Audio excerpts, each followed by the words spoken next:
ನನ್ನ ಗೆಳೆಯ ಕೆಲಸ ಮುಗಿಸ್ಕೊಂಡು ಎಂಟ್ರಿ ಕೊಟ್ಟ. ನಮಸ್ತೆ ಗೆಳೆಯರೆ, ನನ್ನ ಮತ್ತೊಂದು ಫಿಟ್ನೆಸ್ ಬ್ಲಾಗ್ಗೆ ಸುಸ್ವಾಗತ ಹೇಳ್ತಾ ಇದ್ದೀನಿ. ಇದು ಓಟ್ಸ್ ಮಿಲ್ಕ್ ಶೇಕ್. ಓಕೆ, ಈ ಓಟ್ಸ್ ಮಿಲ್ಕ್ ಶೇಕಲ್ಲಿ ಡ್ರೈ ಫ್ರೂಟ್ಸು ಮತ್ತು ಡೇಟ್ಸು ಹಾಗೂ ಒಂದು ಬನಾನಾ ಕೂಡ ಮಿಕ್ಸ್ ಆಗಿದೆ, ಸ್ವಲ್ಪ ಹನಿ ಕೂಡ ಮಿಕ್ಸ್ ಇದೆ.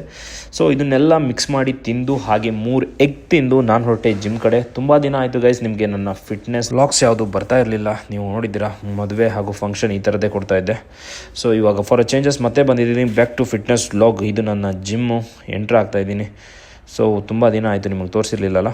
ಸೊ ನೋಡಿ, ಜಿಮ್ ಅಂತೂ ಖಾಲಿ ಹೊಡಿತಾ ಇದೆ. ಸ್ವಲ್ಪ ಹುಡುಗರು ಕಮ್ಮಿ ಇದ್ದರು, ಹಾಗೆ ವರ್ಕೌಟ್ ಮಾಡೋಕ್ಕೆ ಫ್ರೀ ಇತ್ತು. ಇದು ನಮ್ಮ ಲಾಯರ್ ಧನುಷ್ ಅವರು ತುಂಬ ದಿನಗಳಾದ ನಂತರ ಮತ್ತೆ ಬಂದಿದ್ದಾರೆ. ನನ್ನ ಬ್ರದರ್ ಕುಶಾನ್ ಇದ್ದಾನೆ.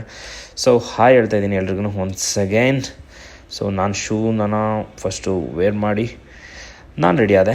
ನನ್ನ ಪ್ರೀ ವರ್ಕೌಟ್ ಸ್ಟಾರ್ಟ್ ಮಾಡೋಣ ಅಂತ. ಅದಕ್ಕಿಂತ ಮುಂಚೆ ಏನೇನು ನಮ್ಮ ಪಾರ್ಟ್ಸ್ಗಳಿದೆ ಎಲ್ಲನೂ ಸೆಟ್ ಮಾಡ್ಕೊಬೇಕಲ್ವಾ. ಸೊ ಅದಕ್ಕೋಸ್ಕರ ಪ್ರೀ ವರ್ಕೌಟ್ ಅಂತೂ ಮಾಡಲೇಬೇಕಾಗತ್ತೆ.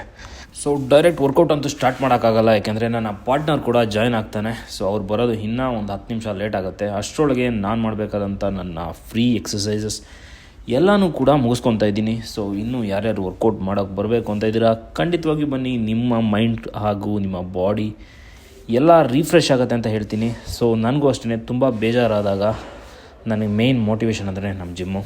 ಸೊ ಮೈಂಡ್ನ ಆಲ್ಮೋಸ್ಟ್ 3 hours ಫುಲ್ ಪೀಸ್ಫುಲ್ಲಾಗಿ ನಾವು ಇಡ್ಬೋದು ಹಾಗೂ ಫುಲ್ ಬಾಡಿ ಕಾನ್ಸಂಟ್ರೇಷನ್ ಇರುತ್ತೆ. ಸೊ ವೆರಿ ಕೂಲ್ ಅಂತ ಹೇಳ್ಬೋದು. ಸೊ ಅದಾದ ನಂತರ ನಾವು ಫಸ್ಟ್ ಸ್ಟಾರ್ಟ್ ಮಾಡಿದ್ದೆ ಕಾಫು ಮಾಡಿರಲಿಲ್ಲ ಈ ವೀಕಲ್ಲಿ. ಸೊ ಹಾಗಾಗಿ ಕಾಫ್ ಸ್ಟಾರ್ಟ್ ಮಾಡಾಯಿತು. ನನ್ನ ಮುಗಿದ ತಕ್ಷಣ ನನ್ನ ಗೆಳೆಯ ಶಶಾಂಕ್ ರೆಡಿ ಆದ. ಸೊ ಇದು ಬಂದು ಸೆಕೆಂಡ್ ವರ್ಕೌಟ್ ಕಾಫ್ಗೆ. ಇದೊಂದು 80 kgs ಟ್ರೈ ಮಾಡ್ತಾಯಿದ್ವಿ ಕಾಫ್ನ. ಸೊ ನಾನು ಹೇಳ್ತಾ ಇರ್ತೀನಿ ಯಾವಾಗಲೂ, ನಾನು ಕಾಫ್ ವೀಕ್ ಇರೋದ್ರಿಂದ ನಾನು ವೀಕ್ಲಿ 2 times ಟ್ರೈನ್ ಮಾಡ್ತಾಯಿದ್ದೀನಿ. ಸೊ ಇದಾದ ನಂತರ ಮೇಯ್ನ್ ವರ್ಕೌಟ್ಗೆ ಎಂಟ್ರಿ ಕೊಟ್ವಿ. ಸೊ ಫಸ್ಟ್ ಒಂದು ಬಂದು ಶೋಲ್ಡ್ರ್ ಪ್ರೆಸ್ಸು, ಇದು ಪ್ಲೇಟಲ್ಲಿ ಮಾಡ್ತಾಯಿದ್ದೀವಿ. ಸೊ ಏನಪ್ಪ ಅಂದರೆ ಇದೊಂದು 50 kgs ಟ್ರೈ ಮಾಡ್ತಾಯಿದ್ದೀವಿ. ಒಳ್ಳೆ ವರ್ಕೌಟ್ ಅಂತೂ ಇದೆ. ಸೊ ನನ್ನ ಗೆಳೆಯ ಕೂಡ ಕಂಪ್ಲೀಟ್ ಮಾಡ್ದ. ಸೊ ಅದಾದ ನಂತರ ಹೋಗಿದ್ದೆ ನಾವು ಲ್ಯಾಟ್ರಲ್ ರೈಸು, ರಿವರ್ಸು.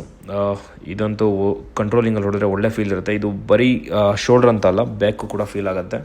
ಸೊ ಇದಾದ ನಂತರ ಹೋಗಿದ್ದೆ ನಾವು ರಿವರ್ಸ್ ಫ್ಲೈ. ನೀವು ಮ್ಯಾನ್ಯಲಾಗಿ ಅಂದರೆ ಡಂಬಲಲ್ಲಿ ಮಾಡ್ತಾಯಿರ್ತೀರ, ಬಟ್ ನಾವು ಇದು ಬಂದು ಕೇಬಲಲ್ಲಿ ಮಾಡ್ತಾಯಿದ್ದೀವಿ, ಸ್ವಲ್ಪ ಫಾರ್ ಚೇಂಜಸ್ ಇರಲಿ ಅಂತ. ಸೊ ಇದು ಲಾಸ್ಟ್ ನಮ್ಮದು ಫೈನಲ್ ಬಂದು ಶ್ರಗ್ ಡಂಬಲ್ಲು. ಇದೇ ನಮ್ಮದು ಫೈನಲ್ ವರ್ಕೌಟ್. ಸೊ ಇದು ಮುಗಿದ ತಕ್ಷಣ ನಾವು ನೆಕ್ಸ್ಟು ಪ್ಲ್ಯಾನ್ ಮಾಡ್ಕೊಂಡಿದ್ದು ಏನಂದರೆ ಸಪೋರ್ಟಿಂಗಾಗಿ ಒಂದು ಆ್ಯಬ್ಸ್ ವರ್ಕೌಟ್ನ ಕೂಡ ಮಾಡ್ತಾಯಿದ್ದೀನಿ ಡೈಲಿ, ಏಕೆಂದರೆ ಲೋವರ್ ಬೆಲ್ಲಿ ಫ್ಯಾಟ್ ಜಾಸ್ತಿ ಆಗಬಾರ್ದು ಅನ್ನೋ ಮುನ್ನೆಚ್ಚರಿಕೆ ಕ್ರಮದಿಂದ. ಸೊ ಇದರಿಂದ ವೆಯ್ಟ್ ಕೂಡ ಕಮ್ಮಿ ಆಗಿದ್ದೀನಿ, ಆಬ್ವಿಯಸ್ಲಿ ಒಂದು 3 to 4. ಹಾಗಂತ ವರ್ಕೌಟ್ ಮಾಡಿ ನೀವು ಡಯಟ್ನ ಪ್ಲ್ಯಾನ್ ಇಲ್ಲ ಅಂದರೆ ಯಾವುದೇ ಕಾರಣಕ್ಕೂ ವರ್ಕ್ ಆಗಲ್ಲ. ಸೊ ಈ ವ್ಲಾಗ್ ಇಷ್ಟ friends. Thank you so much. Love you. Tata, bye bye.